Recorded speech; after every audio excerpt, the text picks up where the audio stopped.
There you go.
All right. Well, that was a nice surprise. I like that. I really liked the beat, like the actual drums themselves. They were super nice. The everything was really like snappy. It was clean. It had that had me like vibing. Like my head was just instinctively just like going with the beat. So that's good. The plucks as well, like the butta butta da da da da. That shit was nice. I really like that part. I like the vocals, a part of it as well. The little like New Day sample, that was nice. Uh, One thing I would ask, just like this is like a little nitpicky thing, is uh when when those vocals started, I would suggest to like when it like transitioned to the new part of the song, maybe adding like a white noise filter or like a white noise downlifter on it, like the ones that go like something like that, like just a transition. uh White noise, guys. Every time I say it, to get paid, just want to let you know. Yeah. But yeah, like, and also the this is a good example of good side chain in a drop for like a drum and bass esque tin. So like the kick and the snare were snapping properly, and I heard like they came in and it's like, oh yeah, there's the beat. It wasn't like muddy at all.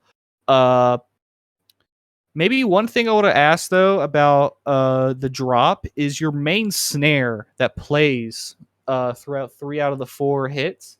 Uh I think you could have probably go with a different snare sample, because that one's a little bit too uh I guess it sounds a little bit distorted.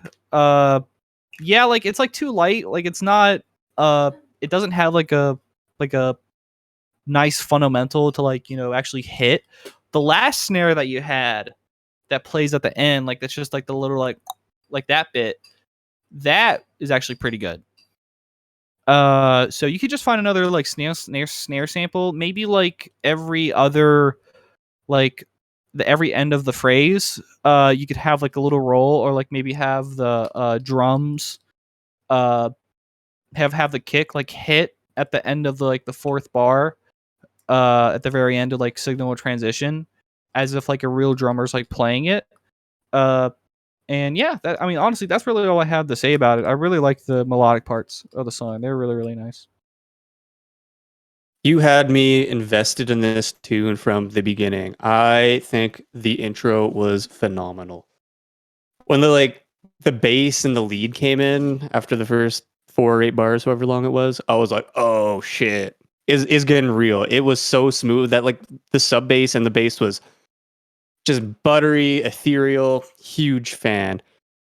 I agree with Campbell with just having an uplifter or a white noise, just kind of automated up. Just going into the drop, I think everything else about the pre-drop was awesome. They had like little breaks going in, little effects. It sounded really cool. Just a little bit more hype, a little bit more like before it all happens. I agree with the snare. The main snare, I found it like a little lacking. I thought it was kind of like an uninspired snare. So yeah, something with more fundamental, little bit more. It was snappy, but it's just like it didn't hit the right way, and I'm not exactly sure what it was about it. But finding a good snare is always an art, isn't it? Speaking of the snares, though, when you would switch up between the snares, just like randomly, I fucking love that. I know, like some people might not like that because it's like an artistic thing, but I thought it was really cool. Like it's definitely an original idea, and especially like the placement of where the little snare switches were. Like that was sick. Yeah. With the drums, I think they were mixed well, but to me personally, they sound a little too like ticky. An issue that I used to have making drums, and I still kind of do having drums, I would always choose too many samples that were just like really short and sweet. They would just be, you know. And every once in a while, you need to have like, you don't need to, but it's nice to have like a tss, tss, just to kind of fill up more of the drum space. And that's a thing that I struggled with for a long time, and I still do have trouble with making breaks, is finding the right amount of like longer hats or like rides and crashes and like shorter like ticky ones and like shakers and all that. I think this one just had more of the really short ticky ones than it needed, and it needs a little bit more of the longer ones. Because like if you listen to like a lot of drum and bass, it'll be like sort of deal. So it's a little bit more variety with it. And then the only other thing I have to note on a negative point, and this is a nitpicky thing, coming out of the drop, there's a downlifter. It's there, but it's super short. It's like a 1 second downlifter. It's just like, phew, and then it's gone. I'm like, oh, well, quick transition. If you find a longer downlifter, that's like, phew, it would be fantastic for that. But overall, I thought it was a great track, and especially the beginning, like the build up and the vocals coming in and the bass and the lead came in. I thought it was incredible. So well done with this one, I have to say overall. Yeah, we liked it 100%. Nice. What could I add to bring more life or oomph into it is the specific feedback you'd ask. And I'm going to say the same thing. A little bit more fitting of a snare, which I know can be tricky, but trial and error.